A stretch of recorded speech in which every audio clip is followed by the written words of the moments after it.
Easterlies ang nakakaapekto ngayon sa Palawan, Visayas at Mindanao ayon sa Pag-asa.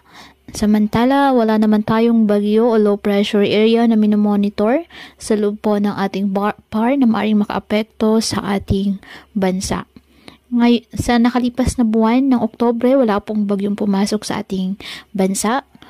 Pero kahit papaano maraming lugar pa rin po ang nakaranas ng sapat na ulan.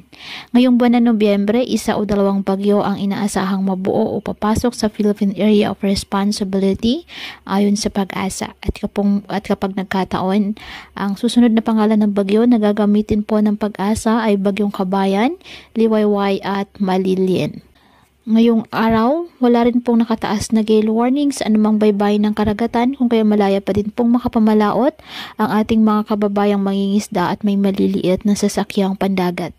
Ngayong araw, ang Palawan asahan na maulap na kalangitan na may kalat-kalat na pag-ulan at thunderstorms dahil sa easterlies. At ang Metro Manila at nalalabing bahagi pa ng ating bansa, bahagyang maulap hanggang sa maulap na kalangitan with isolated rain showers or thunderstorms dahil po sa easterlies at localized thunderstorms.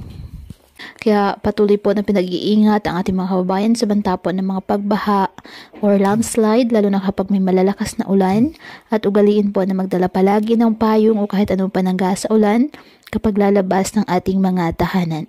At yan po muna ang update sa lagay ng panahon ngayong araw. Muli patuloy po tayo na mag-ingat at palaging tandaan, God loves you. Stay safe and God bless.